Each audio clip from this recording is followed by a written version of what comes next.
बंदी छोड़ सतगुरु रामपाल जी महाराज की जय। मुझ विकास दास का सभी भक्त भाई बहनों को सत साहिब। दास यह ऑडियो कुछ चीज़ों को मद्देनज़र रख के डाल रहा है। अब कुछ भक्त भाई इस बात से भ्रमित हो जाते हैं जो नए नए सच्चाई जान रहे हैं। मैनेजमेंट वाले उनको गिने चुने 2-3 ऑडियो भेज देते हैं जिसमें गुरुजी की आवाज़ में पवन भाई को गुरुद्रोही बताया गया है। तो वहाँ पे वो लोग भक्त भाई थोड़े कन्फ्यूज हो जाते हैं और मैनेजमेंट वाले उनको बोलते हैं कि तुम लोग कौवे हो क्या जो अपने बाप की आवाज़ नहीं पहचानते। तो यहाँ पे दास उन भक्तों के लिए भी एक बात कहना चाहेगा यहाँ पे कि ये मैनेजमेंट सिर्फ अपने फ़ायदे के लिए वो 2 से 3 ऑडियो भक्तों को भेजता रहता है जिसमें गुरुजी की आवाज़ में पवन भाई को गुरुद्रोही बताया गया है, एक में मंजू कह रही है। तो दास उन भक्त भाई को ये कहना चाहेगा कि मैनेजमेंट से पूछो, अपने कोऑर्डिनेटर है तुम्हारे, उनसे पूछो कि वो जो ऑडियो है जिसमें मंजू और पवन भाई बात कर रहे हैं और जिसमें मंजू ये कह रही, जिसमें पवन भाई मंजू से पूछ रहे हैं अपने बारे में, तो मंजू ये कह रही है साफ साफ कि गुरुजी आपके लिए कह रहे थे कि पवन बहुत अच्छा भगत है, बहुत अच्छी सेवा कर रहा है। तो ये ऑडियो क्यों नहीं भेजते संगत में? इसलिए नहीं भेजते ना कि उनकी पोल खुल जाएगी। ये तो अपने मतलब के लिए ऑडियो भेजते हैं और संगत को ये चीज़ पता ही नहीं है।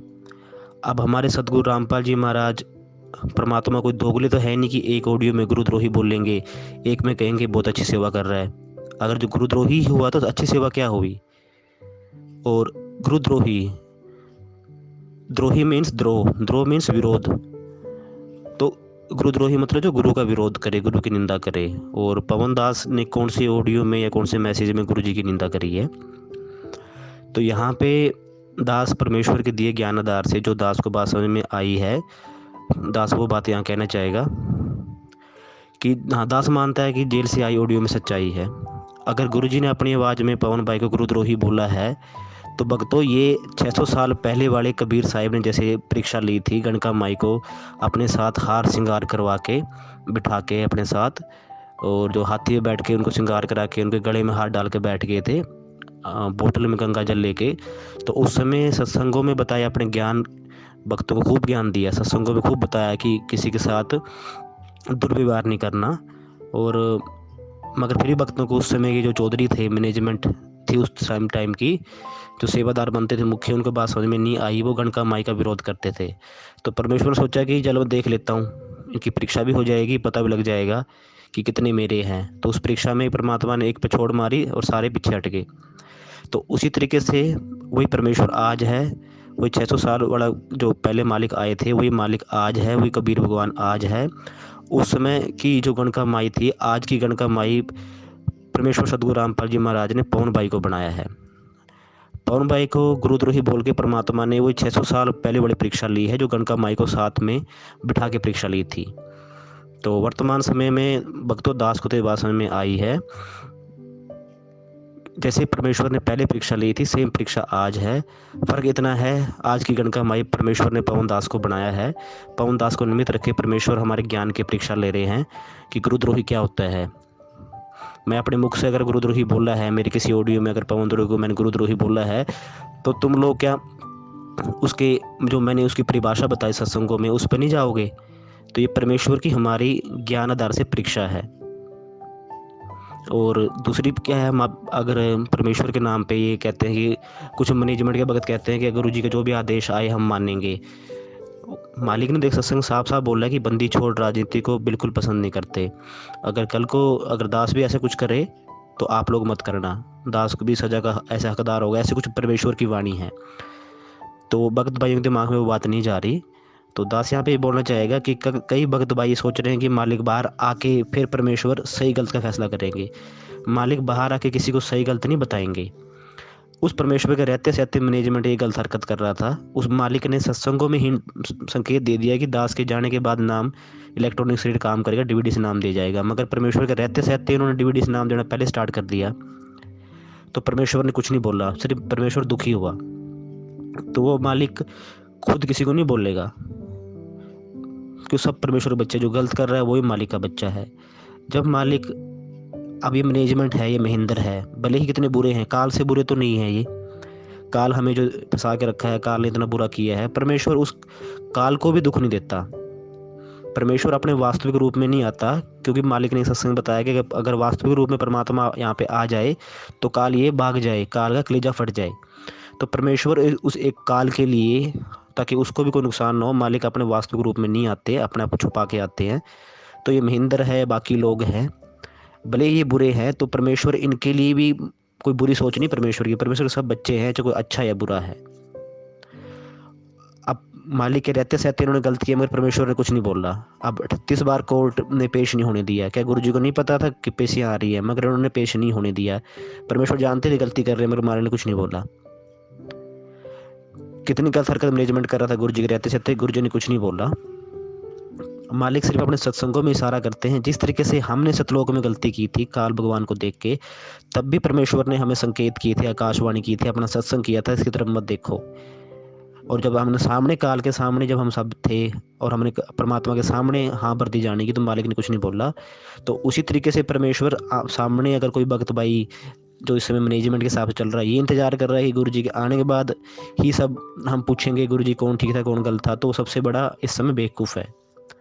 तो मालिक ने, ये परीक्षा का दौर है, टीचर पहले पढ़ाता है, बाद में परीक्षा लेता है। परीक्षा टाइम में टीचर कोई हेल्प नहीं करता, वो क्वेश्चन को जैसे मर्जी घुमा फिरा के पूछ सकता है। उसी तरीके से परमेश्वर ने परीक्षा ले ली है। ये जो मैनेजमेंट कहता है कि गुरुद्रोही है जेल, ऑडियो में तुम्हें यकीन नहीं, क्या हम करते हैं ऑडियो में यकीन कि गुरु जी की ऑडियो आई है, मगर वो ऑडियो हमारे लिए परीक्षा है वर्तमान की। परमेश्वर ने जब 600 साल पहले परीक्षा ली थी गणिका माई बना, कणका माई के साथ, तो वो परीक्षा परमेश्वर आज पवन भाई को कणका माई की तरह ही इस्तेमाल करके परीक्षा ले रहे हैं हमारे ज्ञान की, कि तुम लोग मेरे ज्ञान को कितना समझे हो। अगर मेरे आदेश आते राजनीति करने के, तुम लोग मेरे सत्संग के आधार से चलोगे या मेरे कुछ भी आदेश से चलोगे। तो भक्तों, ये हमारी परीक्षा है। जहाँ तक देवदास को बात समझ में आ रही है, परमेश्वर ने जो सत्संग में बोला है हमारे लिए वो विधान है। मालिक अलग से हमारी किसी भी बात को बोल के कोई परीक्षा ले सकते हैं। अब मालिक ने हमें नियम बताया, शराब नहीं पीनी, ये नहीं करना। अगर कल को क्या, अगर कोई पीड़े बच्चे पे आ जाए या ऑडियो में शराब पीना लिखा है, जो क्या भगत पी लेंगे गुरु जी का आदेश मान के। और दूसरी बात, कई भक्त भाई बोलते हैं कि पवन भाई की वीडियो देखे तो हमारा भक्ति मन नहीं लग रहा। भक्ति मन क्यों लगेगा, मालिक ने बताया है। और अभी 2020 जुलाई में अगर आप देखेंगे तो पूरी दुनिया की आबादी इस समय 7 अरब लगभग 80 करोड़ है। और मैनेजमेंट से कितने मर्जी बोले, 1 करोड़ भी संगत गुरु जी से नहीं जुड़ी है। 15-20 लाख जुड़े होंगे, या कुछ सत्सेवक होंगे कुछ गुरु जी के जेल से के जाने के बाद, तो 30-35 लाख भगत सारे जुड़े होंगे सब मिला के। मैनेजमेंट है, चाहे सत्सेवक है, चाहे संकल्प नाम दीक्षा वाले हैं, या जगत के लोग भी लगा लीजिए जो गुरु जी का सत्संग देख रहे हैं, तो गिन के दुनिया में 50 लाख लोग नहीं हैं। तो काल के लिए पूरी दुनिया के 7 अरब 80 करोड़ लोगों में से सिर्फ वो 50 लाख लोगों के ऊपर उसकी काल की नज़र है। बाकी तो सीधे काल के मुंह में है, उनके ऊपर तो कोई नज़र है नहीं उसकी। तो काल की नज़र सिर्फ 50 लाख लोगों पे है कि ये लोग क्या कर रहे हैं। तो वो भक्ति में मन कैसे लगने देगा, उनका दाव तो हमारे ऊपर है ना। तो ये सब चीज़ें हैं, हमें इन चीज़ों को ध्यान में रखना है और परमेश्वर की दया से हमने चलना है। और अगर दास ने कुछ गलत बोला तो मालिक माफ़ करे। सत साहिब जय बंदी छोड़ की। हेलो, कौन? पवन दास। अच्छा जी, आप कौन? मैं राजेश दास, कहाँ से? राजस्थान से। बोलिए। पवन दास, जयपुर वाले? जी। अच्छा अच्छा। ये भगत जी क्या सिस्टम है ये? कोई बोल रहा है पवन दास खराब है, कोई बोलता है क्या है क्या सिस्टम है ये? भगत जी आप निर्णय करो खुद, ये तो दोनों तरफ की बातें सुनो, देखो, सोचो, समझो। परमात्मा ने ज्ञान दे रखा है, उस आधार से निर्णय करो। अभी ये नाम शुद्धिकरण का जैसे वहीं जाना पड़ेगा या कैसे होता है ये? जिसका नाम खंड होता है वो जाने भाई कहाँ शुद्धिकरण होता है। हमारा तो कभी होता नहीं नाम खंड, ना कभी परमात्मा ने बताया। अच्छा अच्छा।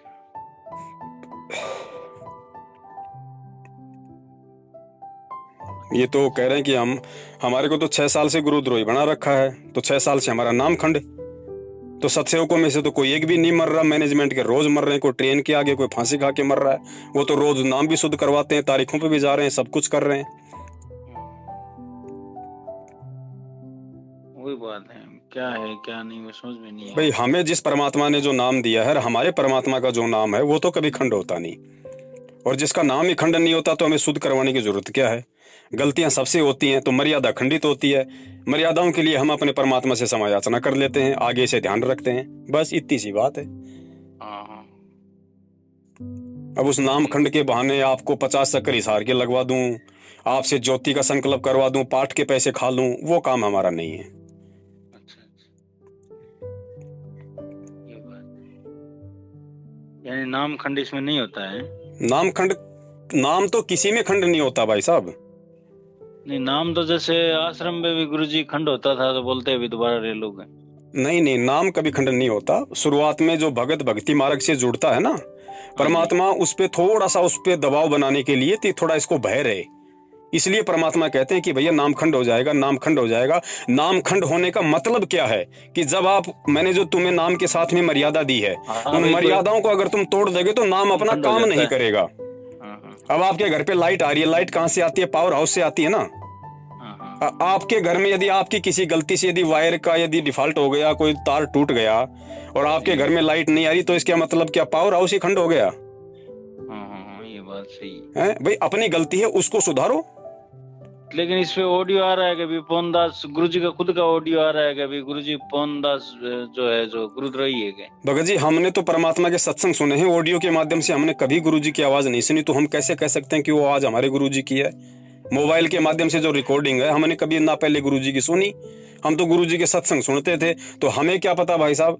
और आजकल तो देखो नरेंद्र मोदी की हजारों आदमी ऐसी आवाज निकाल देते हैं, नरेंद्र मोदी भी चक्कर में पड़ जाता है, तो हम कैसे यकीन कर लें? ये टेक्नोलॉजी है, कलयुग है, काल हर प्रकार से जीव को फंसाने की कोशिश करेगा, फिर परमात्मा ने ज्ञान किस लिए दिया अगर हमें ऐसे ही अगर विश्वास करना है तो। और ऑडियो को तो भाई साहब सबूत के तौर पे भारत का जो कोर्ट है वो भी नहीं मानता, तो हम कैसे मान ले भाई साहब परमात्मा के बच्चे होके? कोर्ट के पास तो केवल ज्ञान है, जबकि हमारे पास तो तत्व ज्ञान है। अच्छा अच्छा। हम ये गलती क्यों करें, कैसे करें? और दूसरी बात, अगर ऑडियो को मानते हो कि गुरुजी की है, गुरुजी कह रहे हैं कि भैया पवन गलत है या मैनेजमेंट सही है, तो वही परमात्मा तो बरवाला कांड से जब जेल गए थे तो वीडियो में पूरी दुनिया के सामने बोल के गए थे कि ये सतलोक, ये जो राष्ट्रीय समाज सेवा समिति है ये मेरी नहीं है, मैंने कोई कमांडो नहीं बनाया। तो बताओ आप कौन सी चीज को मानोगे? अच्छा। इसका निर्णय केवल परमात्मा के ज्ञान से करना पड़ेगा, ये परीक्षा है भाई। संत ऐसी ही परीक्षा लेगा। अब ये थोड़ी कि गुरुजी 650 साल की तरह ये मतलब हाथी मंगवा लेंगे, फिर वहां पे पवनदास को हाथी पे बैठाएंगे, रे कोई अपनी बेटी को बैठाएंगे और फिर वही सिस्टम करके लोगों की परीक्षा लेंगे। वो पुराने समय की बात थी, वो पुरानी लीला थी। अब ये नया दौर है तो परमात्मा इसी हिसाब से लेंगे परीक्षा। अच्छा अच्छा। आज इतनी संगत है, 27 साल से गुरुजी ने ज्ञान दे दिया, लोग सत्संग क्या समझेंगे, परमात्मा को क्या समझेंगे, जब एक गुरुद्रोही की परिभाषा लोग 27 साल से नहीं समझ पाए कि गुरुद्रोही कौन होता है। गुरुजी ने गुरुद्रोही के लक्षण क्या बताए हैं, कौन से कर्म करने से आदमी गुरुद्रोही होता है। जब एक छोटी सी बात आज इस 20 लाख की संगत को 27 साल में समझ में नहीं आई, तो परमात्मा और उसके सत्संगों को क्या समझेंगे लोग? अच्छा अच्छा। बताइए, पवनदास ने कभी गुरुजी को गाली दी हो, निंदा की हो, चुगली की हो, भक्तों से भक्ति छुड़वाई हो, खुद भक्ति छोड़ी हो? अच्छा अच्छा। भाई मालिक ने उसकी परिभाषा बताई कि गुरुद्रोही गुरुद्रोही सब कोई कहे, पर गुरुद्रोही न चीने कोई, गुरु से बैर ईर्ष्या करे, गुरुद्रोही कावे सोई। तो गुरु से बैर और ईर्ष्या पवनदास ने कब की? अब गुरु से बैर और ईर्ष्या के काम तो मैनेजमेंट कर रहा है। बीजेपी को वोट डाल के कांग्रेस वालों से गुरुजी को गालियां निकलवा रहा है, कांग्रेस को वोट डलवा के बीजेपी वालों से गुरुजी को गालियां निकलवा रहा है, हरियाणा में जाटों का समर्थन करके सरकार से गुरुजी को गालियां निकलवा रहा है। राइट। राजस्थान का आनंदपाल सिंह जो एक गुंडा गैंगस्टर जिसको कहते हैं, जो AK-47 रखता था, उसकी CBI जांच का समर्थन करके दुनिया वालों से गुरुजी को गालियां निकलवाता है। तो गुरुद्रोही वही थोड़ी होता है जो डायरेक्ट गुरुजी की निंदा चुगली करता है। उससे बड़ा गुरुद्रोही वो होता है जिसकी नीच हरकतों के कारण ये दुनिया जिसके गुरु की निंदा चुगली करे। जी। बरवाला कांड करवाया, जो परमात्मा अपने बच्चों के हाथों में माला पकड़ना सिखाता है, दान करना सिखाता है, मंत्र कार्ड पकड़ना सिखाता है, हाथ जोड़ना सिखाता है, झुक के सत्साई बोलना सिखाता है, क्या वही परमात्मा अपने ज्ञान और विधान के खिलाफ अपने उन्हीं बच्चों के हाथ में काले कपड़े पहना के, हाथों में लठ पत्थर बंदूक पेट्रोल बम थमा देगा कि जाओ और पुलिस वालों को मारो कि मैं कोर्ट में नहीं जाऊंगा? पुलिस वाले कोई काल के बच्चे हैं क्या? उस परमात्मा के बच्चे नहीं है। तो ये नीच हरकत किसने करवाई? तो उस नीच हरकत से क्या गुरुजी की देश दुनिया में बदनामी नहीं हुई, निंदा चुगली नहीं हुई, लोगों ने गालियां नहीं निकाली? तो वो किन की हरकतों के कारण? मैनेजमेंट की हरकतों के कारण। तो गुरुद्रोही कौन हुआ? जगह जगह ये लोग डीवीडी से नाम दीक्षा दे रहे हैं, जगह जगह इन लोगों ने नामदान केंद्र खोल दिए, जबकि गुरुजी का, ये बात है भगत जी, गुरुजी ये का बात थोड़ी समझ आपने में। उनके मुख कमल से अगर आदेश सुना हो तो मुझे बता दो। फिर कमाल में इनमें कौन सी बताइए वो रह गई कमी? भाई जो कमाल था, जिसके विषय में तो गुरुजी ने खुद कहा ना कि कमाल भाई गुरुद्रोही था, तो बता दीजिए कमाल ने कभी भी गुरुजी को गाली दी हो, निंदा की हो, चुगली की हो गुरुजी की? बता दो। कभी भी कमाल ने कबीर साहिब की निंदा चुगली नहीं की। वो गुरुद्रोही केवल इसलिए था कि वो नाम दीक्षा देने लग गया था। अब मुझे एक बात बता दीजिए, ठीक इसी प्रकार मैनेजमेंट भी डायरेक्ट गुरुजी को ना गालियां देता है, ना चुगली करता है, ना गुरुजी की निंदा करता है, लेकिन नाम दीक्षा दे रहा है। अगर यही डीवीडी आज से 650 साल पहले होती तो क्या कमाल अपने मुंह से नाम देता? वो भी डीवीडी से नाम दीक्षा देता। तो कमाल में वर्तमान के मैनेजमेंट में क्या अंतर है? गुरुजी के कच्छे, बनियान, चड्डी, पैंट, तकिए, रजाई, गद्दे ये बेचने का नया फरमान आ गया कि 500 रुपए दो, अपने घर पे ले जाओ, घर पे जाके उनको बक्से में रख दो। अगर घर पे ले जाके बक्से में पैक करना तो फिर लेने का फायदा क्या? और फिर ये बिजनेस क्यों शुरू कर रहे हो भैया?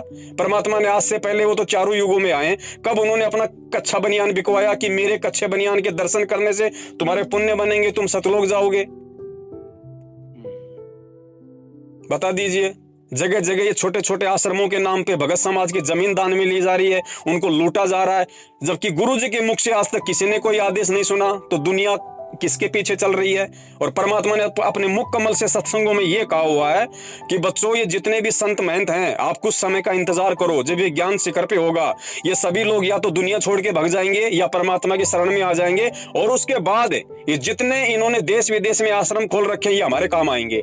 तो आज क्यों भक्तों का पैसा बर्बाद किया जा रहा है? जब गुरुजी जेल में हैं, हमारे को आश्रम की कोई जरूरत ही नहीं है।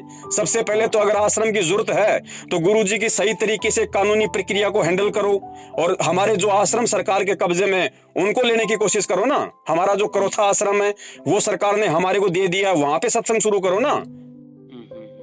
तो ये सब क्या चल रहा है भाई साहब? सही बात है। और क्या आश्रम के लिए जमीन दान देने वाला सतलोक जाएगा? भाई पूरी संगत में से कितने आदमी हैं जो जमीन दान कर सकते हैं? तो क्या बाकी लोग तो फिर रह गए? बाकी तो फिर जा ही नहीं सकते सतलोक, वो तो परमात्मा की विशेष आत्मा है ही नहीं फिर। नहीं, ये बात तो कुछ समझ में आ रही है, क्योंकि ये जो कोऑर्डिनेटर है ना, ये जैसे रिश्ता होता है ना, जो अपना सोच समझ के रिश्ते कर रहे हैं, ये समझ में है ना। जो इनके आगे पीछे है ना, तो उनका रिश्ता करा रहे हैं, बाकी तो रिश्ते का कोई नाम ही नहीं लेते। देखो भाई साहब, बात ऐसी है, गुरुजी ने जो रमैनी की जो पवित्र पद्धति शुरू की थी, आज उसको इन्होंने रामायण बना दिया। हाँ, वही बोल गुरुजी ने पाखंड रहित, आडंबर रहित, दहेज रहित ये सिस्टम शुरू करने का परमात्मा ने प्रयास किया था कि इससे होगा क्या कि एक तो तुम्हारे ऊपर किसी का लेन देन नहीं बढ़ेगा, दूसरा फालतू की शादी से पहले महीना 2 महीने पहले लेन देन की जो टेंशन हो जाती है वो खत्म होगी। लेकिन इन लोगों ने कुछ भी नहीं किया। ये जब भी रमैनी करते हैं, बारात में 100 आते होंगे, लेकिन इनके यहाँ पे 500 इकट्ठे होते हैं। ठीक है, रमैनी करो, दोनों तरफ से पाठ का पैसा दो, नहीं तो रमैनी नहीं। फिर आप चाहे रमैनी में चाहे आप मतलब की गंजोड़ा बांधो, चाहे आप 4 सातों मतलब फेरे लगाओ, आप चाहे तलवार लेके रमैनी करो, अपनी राजपूती पोशाक पहन के, जो मर्जी करो, कुछ भी पाखंड करो, इनको दोनों तरफ से पाठ का पैसा मिलना चाहिए। दूसरी बात, रमैनी करने के बाद में, क्योंकि ये रमैनियां गुरुजी के आशीर्वाद से नहीं हो रही, इसलिए ये सफल भी नहीं हो रही। आज कितने भक्तों की बेटियां हैं जिनको रमैनियां कर करके लोगों ने साल 6-6 महीने, और मैं तो ये कहूंगा कि उनके मजे लूट लूट के उन माता बहनों के उनको छोड़ दिया गया है। कईयों के तो पेट में बच्चे हैं, कईयों के बच्चे हो गए, उसके बाद उनको छोड़ दिया गया। क्यों? क्योंकि सबको पता है कि फ्री में मिलती है, इसको छोड़ दूंगा, 2 महीने बाद में दूसरी पकड़ लूंगा, भगत बेचारा भोला होता है। ये ड्रामा चल रहा है भाई साहब। हाँ, अब ठीक है गुमजी थी।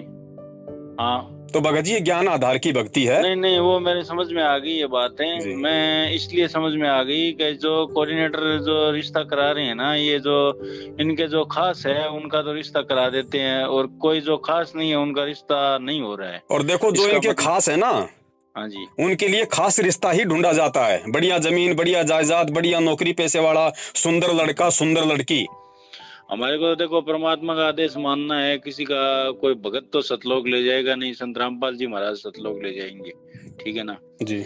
लेकिन खास बात ये आ गई, जब बच्चे बच्ची जिसके भी है, चाहे आपके पवन भगत के है चाहे मेरे है, अभी मेरे लड़का है, ठीक है ना, एक मैं जांगड़े, मतलब वैसे तो मैं मतलब ये सुथार, जिसको सुथार बोलते हैं ना जांगड़े, जी जी वैसे जी। हम लोग है, तो ये बोलते हैं जहाँ मर्जी आए ना वहीं रिश्ता कर लो, ऐसे हम करेंगे नहीं, भी करेंगे तो अपने हिसाब से ही करेंगे, ये बात है, जहाँ भी जांगड़ होगा।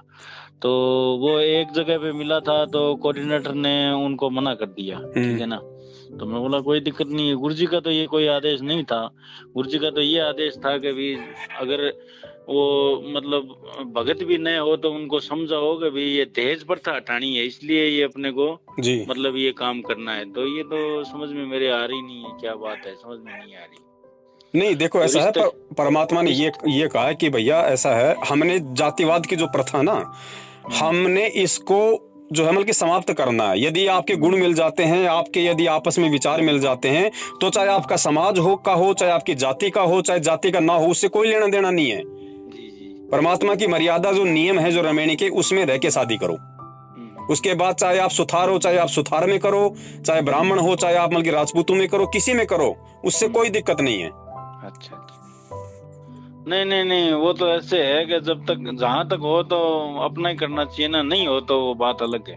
कोशिश करो, उसमें परमात्मा ने मना नहीं किया भाई, हाँ। उसमें मना नहीं किया परमात्मा ने। हाँ तो ये लेकिन लोग ये बोलते मन हैं, में धारणा लेके बैठ जाना कि मैं तो ब्राह्मण हूं तो ब्राह्मण के ही शादी करूंगा, वो फिर गलत हो जाएगा। वो गलत होता है। पहले कोशिश करो अपने समाज में, क्योंकि गुरुजी ने क्या बताया कि पहले जो किसान था या जो कुम्हार था, वो कुम्हार के घर में शादी क्यों किया करता था, उसका रीजन था कि अगर कुम्हार अपने घर पे अगर जाट की बेटी को ले आएगा तो सारे मटके फोड़ देगी, उसको पता नहीं कि मटके बनाए कैसे जाते हैं। तो अपने व्यवसाय को सुचारू रूप से चलाने के लिए कुम्हार कुम्हार की बेटी लाता था, ताकि पहले से भी उसको वो ज्ञान था, आगे भी वही काम उसको मिलेगा, तो उसको दिक्कत नहीं आएगी। ये सोच के पहले जातियों में विवाह किया करते थे। ये पवन जी हमारे तो कुछ समझ में आ रही है बातें, क्योंकि वो जो कोऑर्डिनेटर जो हमारा है ना, वो मतलब रिश्ता एक करा रहा था, हमारे ही मतलब मिल गए थे, लेकिन उनको क्या है उन्होंने मना कर दिया है, ठीक है ना। देखो भगत जी, जोधपुर वालों ने तो पूरी तरीके से रमैनी को रामायण धर्म को धंधा बना रखा, उनका काम तो ज्यादा से ज्यादा लोगों से पैसा वसूल करना है। नहीं जोधपुर वाले नहीं है, वो राजस्थान के ही है हमारी। हाँ नहीं, आपके राजस्थान का मेन तो जो जोधपुर का ही तो है, प्रकाश माली जो पूरे राजस्थान का मुखिया है। हाँ प्रकाश माली। तो उसी की अनुमति से तो होती है भगत जी सारी रमैनियाँ। वो तो प्रकाश तो मेरे ससुराल, मेरा ससुराल जोधपुर ही है जी। तो मेरे भी एक ही बच्चा है गुरुजियों की दया से जी। लेकिन क्या है कि जब एक जैसा परिवार नहीं मिले ना तो दिक्कत आ जाती है। और वो प्रकाश जी क्या करे, प्रकाश जी का कारण नहीं है, बीच में और दूसरे कोऑर्डिनेटर है वो उगचुक करते हैं, प्रकाश जी क्या करेगा। भगत जी देखो ऐसा है ना, प्रकाश जी की तरफ से अगर टाइट किया जाएगा तो दूसरा क्या कर लेगा भैया। अगर मान लीजिए अगर सीकर का कोऑर्डिनेटर अगर कुछ गलत कर रहा है तो उसको हटाओ ना, कोई ये संवैधानिक पद थोड़ी दे दिया उसको। अरे नहीं हटाते हैं, नहीं हटाते क्या, तो नहीं हटाते, वो उनकी मजबूरी है ना, क्योंकि ये एक दूसरे के जो मतलब पूरक बन चुके एक। कोऑर्डिनेटर अब आप बताइए, मार रहे हैं, इसका कारण तो ये हो गया ना भाई भगत जी देखो ऐसा है, आज किसानों ने आज जितना बड़ा ये आंदोलन जो छेड़ रखा है, जो दिल्ली के बॉर्डर पे जो पड़े हुए हैं, इनका पूरा देश इनका समर्थन कर रहा है, लेकिन वो मंत्री क्यों नहीं कर रहे जो बीजेपी के हैं। तो वही स्थिति इनकी है, मैनेजमेंट की। कोऑर्डिनेटर क्यों करेंगे बुराई, अगर बुराई कर दी तो फिर उनका हाथ से जो कमाई का जो धंधा है, जो हराम के टूक वो तोड़ रहे हैं संगत के दान पे, वो बंद हो जाएगा। मैनेजमेंट किसी दूसरे को बैठा देगा कोऑर्डिनेटर के पद पे। कौन सा वो सरकारी पद है जो उसको छोड़ना पड़ेगा, तो कानूनी लड़ाई लड़ना पड़ेगा या वो मुकदमा कर देगा उसके ऊपर। ऐसा तो कुछ है ही नहीं। नहीं ऐसा कुछ नहीं। तो ठीक है, नीचे वाला कमा के दे रहा है, वो भी खा रहा है, ऊपर वाले को भी दे रहा है, तो क्यों हटाएंगे। वो चाहे लाख गलतियां करो। अभी नामदान, ये यहाँ के गुड़गांव का नामदान तो देखो जी पवन जी, कोई सुधार, हम लोग सुधार है जी, हमारे तो कोई सुधार है ही नहीं। आसपास में 2 भगत था, एक के वो लड़की मिली थी, तो उन्होंने पता नहीं ये लोग क्या किया क्या नहीं किया, वो आउट हो गया फिर, ठीक है ना। अब दिक्कत ये आ गई कि भाई चलो अब जैसे भी जगत वाले में हम लोग कर नहीं सकते हैं, ये भी कारण हो गया। तो क्या है क्या नहीं वो परमात्मा जाने। देखो भगत जी, पवन जी को ऐसे कह रहे हैं, क्या है क्या नहीं इनसे भाई ऐसा है भगत जी, पवन जी साफ कहता है, खरी खोटी कहता है, बिल्कुल जो परमात्मा के ज्ञान आधार से कहता है। तो ये कलयुग है भगत जी, यहाँ पे लोगों को अच्छी बातें अच्छी थोड़ी लगती है। आज परमात्मा को झूठ थोड़ी बोल रहे हैं, गलत थोड़ी बोल रहे हैं। कितने लोग हैं जो उनके पक्ष में है, बाकी तो गालियां निकालती है पूरी दुनिया। तो भगत जी हमारे ये दिक्कत आ रही है, इसका क्या करें समाधान? भगत जी समाधान इसका एक ही है, जहां आपकी बेटी का परमात्मा ने संबंध जोड़ रखा वो तो होगा, उसको तो कोई माइकल लाल टाल नहीं सकता। जी जी। कोशिश आप अपनी करते रहिए, परमात्मा से प्रार्थना करते रहिए, इसका और कोई उपचार नहीं है। अगर संबंध देखो, हर प्राणी का संबंध परमात्मा ने जोड़ रखा है। जिसका नहीं जोड़ रखा, फिर चाहे आप लाख कोशिश कर लो, फिर आपकी टेंशन लेना भी आपकी गलत है, क्योंकि परमात्मा से बढ़ के फिर हम उस लाइन को पार नहीं कर सकते। लेकिन ऐसा परमात्मा होने नहीं देता, क्योंकि अपने भगत की आत्मा परमात्मा दुखा नहीं सकता। तो आपको परमात्मा पे विश्वास करना चाहिए, कोशिश आप अपनी करते रहो, और जहां आपको लगे एंड में कि भाई अब मेरे समाज से मतलब नहीं हो पाएगा, उसके बाद भगत जी परमात्मा ही आपको ऐसी प्रेरणा करेगा, आपका विचार भी बदलेगा, आपके रिश्तेदारों के भी परमात्मा विचार बदल देगा, और किसी अच्छे घर में आपकी बच्ची को भेजेगा। नहीं भगत जी, ये जैसे हम भगत है, जगत में भी तो कर सकते हैं या? कहीं भी करो, मैं क्या कह रहा हूँ भगत जी, गुरु जी ने मना थोड़ी किया कि आपको भगत में करना जरूरी है। जगत में भी भगत जी ऐसे ऐसे व्यक्ति हैं जो भगतों से मर्यादाओं के विषय में लाख गुना अच्छे हैं। हाँ जी, आप उनसे पहले पूरी बात करो ना कि भाई ये मेरी मर्यादा, ये मेरे नियम है, ऐसा मेरा कोई लेन देन का काम नहीं है, केवल मैं लड़की दूंगा, और मेरी लड़की जो है मतलब ये अपनी भक्ति साधना करती है, शादी होने के बाद में इसकी किसी भी आध्यात्मिक क्रिया में कोई रुकावट नहीं आनी चाहिए। बस फिर दिक्कत क्या है उसमें, वो भी तो परमात्मा के भगत बनेंगे। गुरु जी ने क्या कहा, जब हमारी नाम ली हुई बच्ची जब किसी अनुपदेशी के घर में ब्याही जाएगी, तो वहां भी तो परमात्मा की सुगंध फैलाएगी। सही बात है। तो गुरुजी ने मना नहीं किया इसके लिए, लेकिन तो गुरुजी ने कहा कि पहले अगले को साफ साफ बोलो। नहीं, ऐसे तो वो सियानी वाला राजेश जी भगत जी है, उनका भांजा है, वो शादी की है ना, बताओ, सार नाम लिया हुआ है। भगत जी इनको सब छूट है, ये केवल भक्तों के ऊपर पाबंदी है। हाँ, ये कुछ भी कर सकते हैं, इसमें दिक्कत आ गई ना, ये कुछ भी कर सकते हैं। अब आप एक बात बताइए, आज हमारे जो राजस्थान के गांव हैं, क्योंकि राजस्थान शिक्षा के मामले में थोड़ा मतलब पिछड़ा हुआ माना जाता है। राजस्थान के किसी गांव में अगर कोई लड़का अगर किसी अदर कास्ट की लड़की से शादी कर लेता, आज तो मान लो थोड़ा बहुत चेंज हो गया, लेकिन फिर भी है काफी जगह, तो गांव में जो है मतलब की पंचायत बैठा दी जाती है, उसका हुक्का पानी बंद कर दिया जाता है, उसको एक हे दृष्टि से देखा जाता है। और उसी गांव में अगर कोई चमार जाति का व्यक्ति यदि कोई कलेक्टर बन गया और वो चाहे किसी ब्राह्मणी को शादी करके ले आए, लोग कहेंगे वाह भाई वाह, अरे वाह भाई वाह, इसने तो बिल्कुल कमाल कर दिया, उसके फंक्शन में और जाएंगे। ये लोगों की सोच है भगत जी। सही बात है, क्योंकि सबको पता है कि कलेक्टर के सामने बोलेंगे 2 मिनट में सलाखों के पीछे कर देगा, तो डर के आगे सब कांपते हैं भगत जी। सही बात। और गरीब पे सारे नियम लागू हो जाते हैं। नहीं, सही बात है। तो ये समाज की धारणाएं टूटेंगी धीरे धीरे परमात्मा के ज्ञान से, ऐसी बात नहीं है। भगवान धरती पे है, ये सारी भ्रमणाएं, परंपराएं, आडंबर, पाखंड, ये तोड़ने के लिए आता है परमात्मा। ये टूटेंगे, लेकिन वो चाहता है कि इसकी शुरुआत मेरे बच्चों से हो। ठीक है। तो ये शुरुआत भगत जी हमने करनी पड़ेगी। समाज भगत जी हमारा 2 दिन विरोध कर लेगा, 4 दिन विरोध कर लेगा। रिश्तेदारों को आप जानते नहीं क्या भगत जी, 2 महीने नहीं बोलेंगे, 6 महीने नहीं बोलेंगे, फिर आएंगे झकमरा के, और ना आए तो ना आए। रिश्तेदारों से हमें लेना देना क्या है भाई, जब हम किसी अच्छाई के रास्ते पे चल रहे हैं, क्योंकि हमारे लिए सबसे बड़ा आदेश वर्तमान में हमारे गुरु का हो जाता है। ठीक है। एक सांसारिक बाप से बढ़ के हमारा जो आध्यात्मिक बाप है, जो हमारे सांसारिक बाप का भी बाप है, उसका आदेश हमारे लिए सर्वोपरि हो जाता है। गुरुदेव ने क्या कहा कि आध्यात्मिक मार्ग में माँ बाप भी अगर आपको अपनी नासमझी के चलते अगर आपको रोड़ा उत्पन्न करते हैं, उनकी बात भी नहीं माननी। तो कोशिश करो आप अपने समाज में बात अगर नहीं बनती है तो फिर अदर जगह कार्रवाई शुरू करो भगत जी। ठीक है, उसमें कोई दोष नहीं है। आजकल तो भगत जी नॉर्मल सी बात है ये। आजकल कोई भी लड़का लड़की जो आपस में मतलब प्रेम संबंध बना लेते हैं, कोर्ट में जाके शादी कर लेते हैं, माँ बाप क्या उखाड़ लेते हैं उनका, आप मुझे ये बताओ। सही बात। तो ऐसी बात नहीं है, हर जगह परमात्मा के बच्चे हैं, और आने वाले समय में तो पूरी दुनिया मालिक के शरणों में आएगी भैया। और जगत है कौन है? क्या आज से पहले हम नहीं थे जगत? आज हम भगत बन गए, नाम लेते, बस इतना ही तो अंतर है। हमारे कोई नाक बदल गया, कान बदल गया, कोई शरीर बदल गया, क्या बदल गया हमारा? हमारे केवल सोचने का तरीका बदल गया नाम लेने के बाद, तो हम भगत कहलाने लग गए। नहीं तो हम भी जगत ही हैं, हमको चांद पे थोड़ी रहते हैं, इसी जगत में तो रहते हैं, तो हम भी तो जगत वाले हैं। सही बात है। तो भगत जी फालतू की बातों के चक्कर में नहीं आना, ना इनके रेमेनी के रजिस्टरों में नाम लिखवाना है। परमात्मा ने सारा रिश्ता पहले से तय कर रखा, आप विश्वास रखो, भक्ति पे फोकस करो, क्योंकि भक्ति से सब कुछ होता है यहाँ।